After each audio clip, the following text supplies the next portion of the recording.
Hey everyone, welcome back to the channel. Really glad you're here with us today.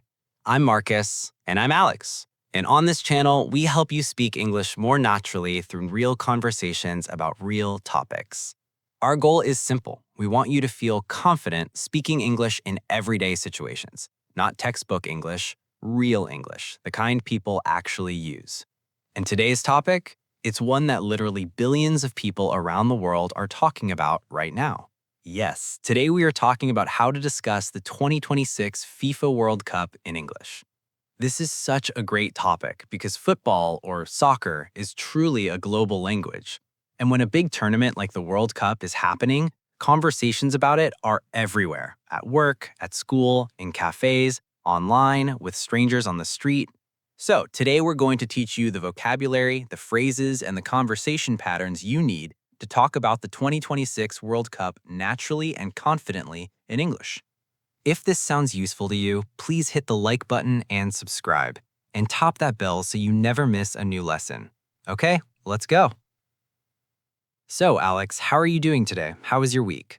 Honestly, Marcus, my week was a little chaotic. Not in a bad way, just busy. But I did manage to catch a couple of matches in the evenings, so that helped.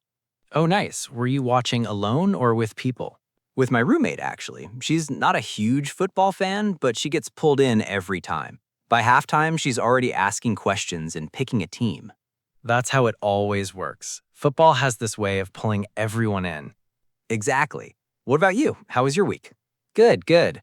I've been a bit distracted, honestly, because I keep checking score updates on my phone, even in meetings, which I probably shouldn't admit. You definitely shouldn't admit that. And yet here I am. Did you at least watch any full matches? Yes, I watched one at a sports bar with some friends, and the energy in there was unbelievable. Everyone was reacting to every single moment. It was loud, it was exciting. It reminded me why I love this tournament. That's the thing about the World Cup. It creates these shared moments that are really hard to find anywhere else. Exactly. And speaking of shared moments, that connects perfectly to what we're talking about today. It does, so let's get into it. All right, so Alex, let's start with the big picture. Why is the World Cup such a useful topic for English conversation? Because almost everyone has something to say about it. Even people who don't normally follow football know it's happening. They have opinions, they're curious, it gives you an instant connection with almost anyone. Right. And it's also a topic where you don't need to be an expert. You can have a perfectly good conversation with just a few key phrases. Exactly. You can start as simple as, are you following the World Cup? Or which team are you rooting for? I love rooting for. That's a very natural, casual way to say you're supporting a team. You can say, I'm rooting for Portugal, or I'm rooting for my home country. And if someone asks you that and you don't have one specific team, you can say something like, I don't have a favorite team. I just want to see good football. That's completely honest and totally natural. That's actually something I say a lot. Some tournaments, I just want drama and great goals. I don't need one team to win. Same. Okay, so let's cover some basic facts, because knowing the facts gives you confidence in conversations. Yes, so the 2026 FIFA World Cup is being held across 3 countries: Canada, the United States, and Mexico. That's already unusual and interesting, right? 3 host nations. So naturally, people are talking about different cities, different stadiums, different atmospheres. And this World Cup is also the first one with 48 teams instead of 32. So it's expanded. There are more matches, more countries, more stories. Wait, let me just pause on the word host for a second, because we'll use it a lot.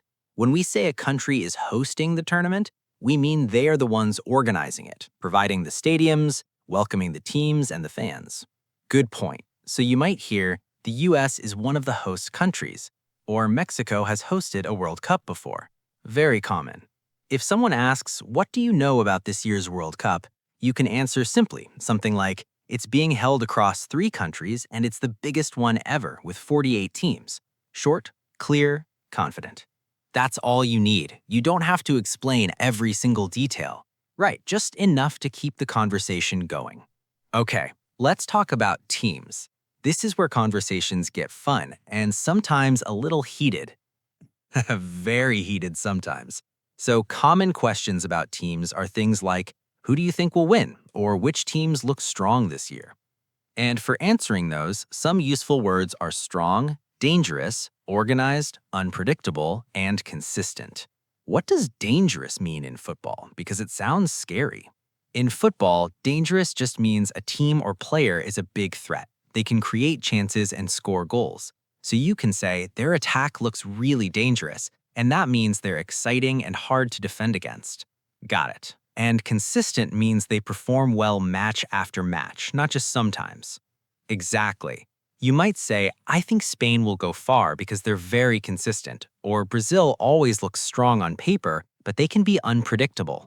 Unpredictable meaning you can't always guess what they'll do. That can be exciting or frustrating depending on who you support them. Very frustrating sometimes, yes. What about talking about specific players? Players are a big part of these conversations. You can say, my favorite player is because he's fast and exciting to watch, or I love watching her play because she's so calm under pressure. Calm under pressure, that's a great phrase. It means the player doesn't panic in difficult moments. They stay focused. Other good describing words for players are creative, clinical, reliable, skillful, and hardworking. Clinical is interesting. What does that mean for a footballer? Clinical means efficient and precise, especially in front of goal. A clinical striker doesn't waste chances, they finish well. So you could say he's really clinical in front of goal. When he gets a chance, he usually scores. Perfect sentence, very natural. What about dark horse? I feel like this comes up every World Cup. Oh yes, every time. A dark horse is a team that people don't expect much from, but that could actually do really well and surprise everyone. So before the tournament, you might say, I think Morocco could be a dark horse this year, or more simply, I think this team could really surprise people. Both work perfectly. Okay, let's move to predictions. Football fans love making predictions, even when they're completely wrong, especially when they're completely wrong. Yes, some simple prediction phrases are, I think they'll reach the semifinals, or I have a feeling this team will struggle, or I don't think they'll go very far. What does go very far mean? It means continue deep into the tournament, making it past the early rounds into the quarterfinals, semifinals, the final. So if I say I don't think they'll go very far, I mean I think they'll be knocked out early. And the opposite would be something like, I think they could go all the way, meaning win the whole tournament. Exactly. Go all the way means win it. Very dramatic, very satisfying to say when your team actually does it. Has that ever happened to you? Once, and I talk about it constantly. Of course you do. Okay, let's talk about match conversations because those happen a lot before, during, and after games. Yes, before a match, people say things like, are you watching tonight? Or who do you think will win this one? Or I'm nervous about this game. You can also say, it should be a great match, or I think it'll be close, or one of these teams is going to make a statement tonight. Make a statement. That's a nice one. It means show everyone how good they are, prove something. Exactly. Okay, during the match, what are things people actually say? What a goal, obviously. That was so close. Their defense looks shaky. Come on, they need to wake up. Shaky, what does that mean here? Shaky means unstable, nervous, making mistakes. If you say their defense looks shaky, you mean the defending team is not doing a good job. They look uncertain. The opposite would be their defense looks solid, meaning strong and hard to break through. Perfect contrast.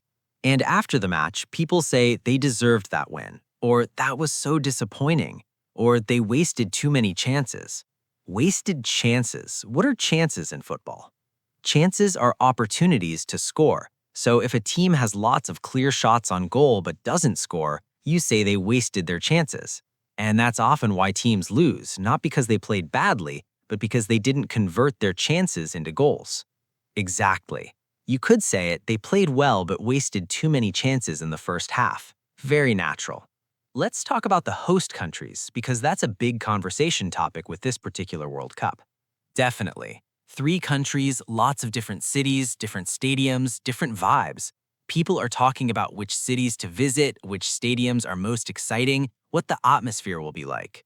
The atmosphere, let's talk about that word because it's so important in football. Atmosphere means the feeling or mood in a place, especially in a stadium. You can say the atmosphere was electric, which means incredibly exciting and full of energy. Or you could say even watching at home, you could feel the atmosphere through the TV. That happens to me all the time, especially when the whole stadium is singing together. You feel it even on screen. Another thing people talk about with different host countries is time zones. Ugh, the eternal struggle. You can say some kickoff times are really convenient for me, or that match starts at 2 a.m. my time. I'm watching the highlights tomorrow. Highlights, that's another keyword. Highlights are the best or most important moments from a match, usually shown in a short video after the match. So if you miss a game, you can say, I didn't catch the live match, but I watched the highlights. Very common, very useful. Okay, let's talk about emotions, because football is full of emotions, and being able to describe them Is really valuable. Before a match, you might say, I'm excited, I'm nervous, or I'm quietly confident. Quietly confident, I like that. It means you think your team will do well, but you're not saying it too loudly because you don't want to jinx it. Jinx means bring bad luck. Exactly. Football fans are very superstitious. Very. During or after a match, you might say, I can't believe that happened, or that was heartbreaking, or I'm so frustrated, they had so many chances. Heartbreaking is such a good word. It means deeply disappointing, almost painful to watch. And if your team wins, you might say, I'm absolutely buzzing, or that was incredible, or just yes, finally. Buzzing means feeling really excited and energized, like you're on a high. Okay, let's also talk about how to describe the tournament itself. Memorable moments, great goals, surprise results. You can say that comeback was incredible, or the penalty shootout was so tense, or that goal will be remembered for years. Tense means full of nervous energy. When a match is really close and anything could happen, the tension is high. And when there's a penalty shootout, the tension is almost unbearable. Almost unbearable, meaning very hard to handle emotionally, like you can barely watch. But you can't look away either. Never. You're watching through your fingers. Okay, let's give people some really usable sentence patterns. Yes, here are some you can actually pick up and use. I'm supporting blank because blank. I think blank will do well because blank. My favorite player is blank because blank. I think blank could be a dark horse. I'm excited but nervous about this match. That goal was incredible. They deserved the win. They were the better team. They wasted too many chances. It was frustrating to watch. Great list, and here's a sample conversation you could actually have with someone. Are you watching the World Cup? Yeah, definitely. I've been following it pretty closely. Which team are you supporting? I'm rooting for Argentina, but I'm also watching Spain. I love the way they play. Who do you think will win? Honestly, it's hard to say. France always look dangerous, and Brazil have real quality. But I think there could be some surprise results too. What's been your favorite moment so far? There was that comeback in the group stage. The atmosphere in the stadium looked absolutely electric. That was unforgettable. See? That conversation is not complicated, but it sounds completely natural. And you can have that conversation in English without being a football expert. Exactly. And if you're not a big fan, you can be honest about that too. You can say, I don't usually follow football, but I always watch the World Cup.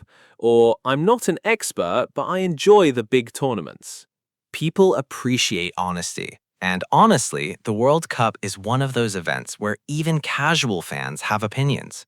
Right, you don't need to know the whole history of every team, just a few facts, a few opinions, and genuine curiosity. Let's do a quick vocabulary review before we wrap up. Yes, let's go through some of the key words from today. First, host, the country or place that organizes and welcomes the event. Canada, Mexico, and the USA are the host nations for 2026. Tournament, a competition with many teams across many rounds. The World Cup is the biggest football tournament in the world. Supporter, a fan of a team, more formal than fan, but very common. She's a passionate supporter of her national team. Prediction, what you think will happen. My prediction is that they'll reach the final. Football fans have a lot of predictions. Defense, the players and tactics that stop the other team from scoring. Their defense has been rock solid this tournament. Attack, the players and tactics that create chances and try to score. Their attack looks fast and dangerous. Atmosphere, the feeling and energy in a place. The atmosphere in the stadium was electric. Referee, the official who controls the match and enforces the rules. The person everyone disagrees with. Everyone is always an expert on the referee's decisions. Always. Go far, to continue deep into the tournament, making it through multiple rounds. Highlights, the best or most important moments, often shown in a short video after the match. And tense, full of nervous energy. A close match in the final minutes is incredibly tense. Great vocabulary list. Let's do a quick summary of everything we covered today. So today, we talked about how to discuss the 2026 FIFA World Cup in natural English. We started with basic facts. 3 host nations, 48 teams, and a bigger tournament than ever before. Then we looked at how to talk about teams and players using words like strong, dangerous, creative, reliable, and clinical. We covered predictions, phrases like, I think they'll go far, or I have a feeling they could surprise people. We practiced match conversations, things to say before, during, and after games, including expressions like, they wasted too many chances, and the atmosphere was electric. We talked about emotions, excited, nervous, heartbroken, buzzing, and how to describe your own experience as a fan. And we went through a list of essential football vocabulary: host, tournament, supporter, prediction, defense, attack, atmosphere, referee, highlight, and tense. And the big takeaway is this: you do not need advanced English or deep football knowledge to have a great conversation about the World Cup. You just need a few simple facts, a couple of clear opinions, and the willingness to engage. Keep it natural, keep it honest, and enjoy the conversations. Now, we want to hear from you, and this is our favorite part of every video. Yes, our question today is, which team are you supporting in the 2026 FIFA World Cup, and why?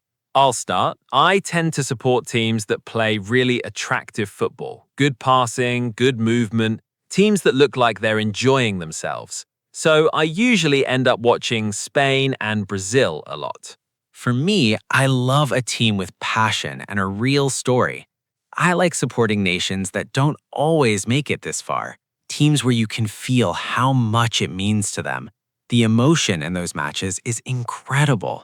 So we have different answers, and that's great. Your answer might be totally different from both of ours. Maybe you're supporting your home country. Maybe you're backing a team because of one player you love. Maybe you just want to see exciting football. Tell us in the comments. You can use these patterns. I'm supporting blank because blank. My favorite team is blank because I love their blank. I don't have one team, but I enjoy watching blank because blank. Write your answer below and practice your English at the same time. We read every comment and we love hearing from you.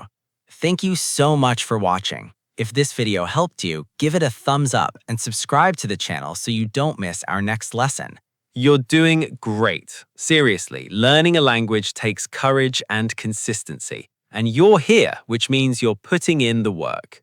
Remember, good English isn't about perfect grammar or fancy vocabulary. It's about communicating clearly, naturally, and with confidence.